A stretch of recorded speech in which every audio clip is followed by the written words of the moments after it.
I really like the Sound Devices MixPre series. You got the MixPre 3, you got the MixPre 6, you got the MixPre 10.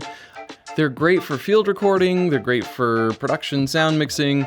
Their small form factor makes them great for traveling and when you're doing recordings where you need to be a little more discreet. And it's just nice to have a lightweight recorder. There is one thing about this recorder that's kind of an Achilles heel. If you open up the battery compartment, this is your standard battery compartment that holds 4 AA's. Underneath that, you're able to access the media slot. And inside this compartment, you can see 2 metal tabs where the battery makes a ground connection and a power connection. What's curious to me is that those 2 metal tabs just kind of stick up into the air and they don't have a whole lot of reinforcement on the sides. So it seems to me like it would be really easy to bump them and then bend them over or even break them off. And sure enough, the unthinkable has happened and one of those tabs got bumped, bent, and snapped right off. So today, we are going to be replacing that metal tab on our MixPre 6 Mark II. You can send this into Sound Devices to have them fix it for you. That'll probably cost you at least a couple $100. Check their website. I think they have pricing on their website. But if you are bold enough to try this yourself, you can buy replacement parts from Sound Devices. And I have bought this. This is a small circuit board with those 2 metal power tabs on it and a connector. And that is what we need to replace that power connection. Now, before I open it up, I am going to discharge any static electricity that might be built up on my body so I don't reach in there and zap the crap out of something that's sensitive. So I've got a stand here that I normally get shocked on whenever I have static built up. I'm going to discharge on that. Maybe try discharging on the mic stand right here. There we go. Okay, should be good. Let's open it up. I've got my little hex bit on a little tech screwdriver. So we're gonna unscrew this corner. There's one corner. Now all of these are the same length, which is nice because then we don't have to remember which screw went where. They're interchangeable. There's 4. Now we gotta flip it over. On the bottom, there's one more screw in here. Same bit. There we go, and you can start to see it, the 2 halves coming apart. Just take that nice and easy. We're gonna go slow, okay? Don't wanna break anything.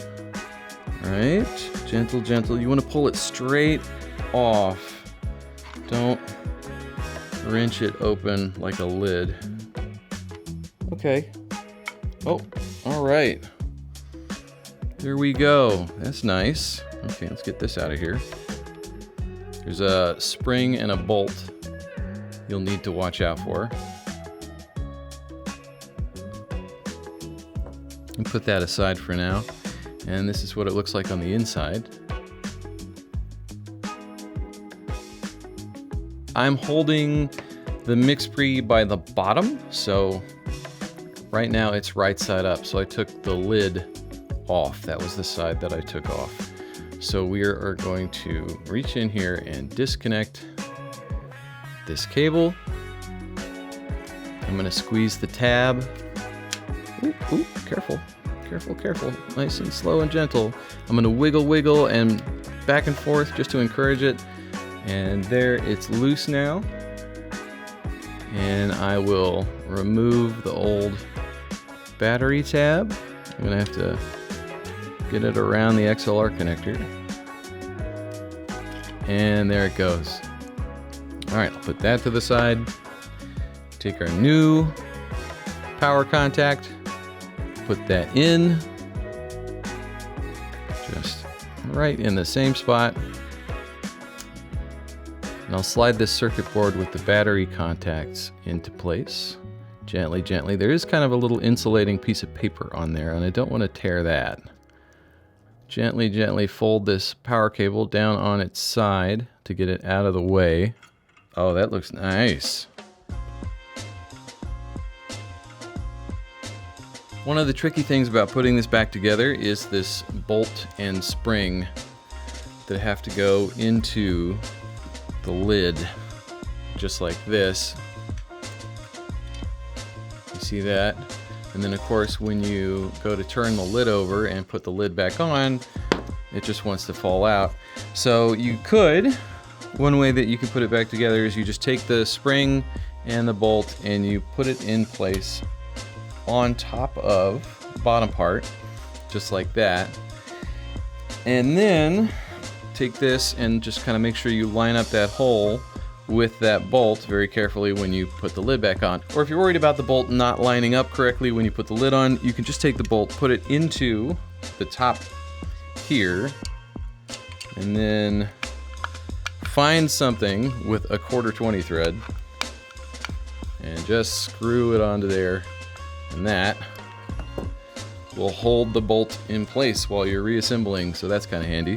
So now I will put this back on here, and as I put the lid back on, I'm gonna take my finger and push on the circuit board with the battery contacts just to make sure it falls into place correctly and fits into the slot. There's some pieces that are kind of slotting together. Make sure they're all lined up correctly as you're doing that. You might land on top of that bolt that is going through the bottom as you're putting the lid back on, and that will prevent you from pushing the two pieces together. So I will start screwing those together. Now I'm kind of squeezing my little circuit board by accident, so I've given it just a little bit of a nudge here to get it in place, and now it's back in the slot that it's supposed to be in. And as I'm turning the bolt on the bottom, it's slowly bringing the two halves together. Make sure you don't lose any of your little rings on the corners. Make sure none of the corners are coming together faster than any of the other. Just, it should be nice and even on all sides.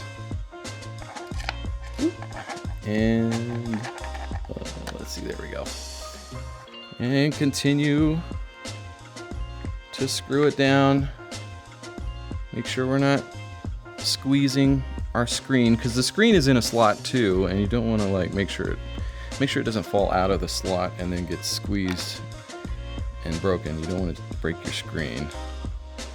And I think that came back together nicely. Now that's just held together with the one bolt. Let's put the other bolts back in.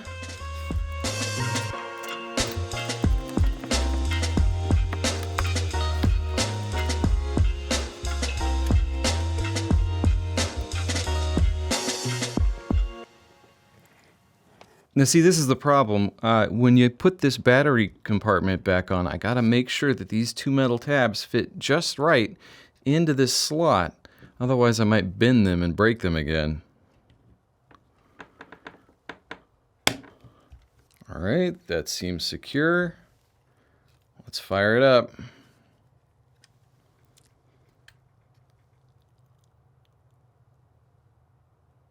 Ooh, is it? It's alive! It's alive!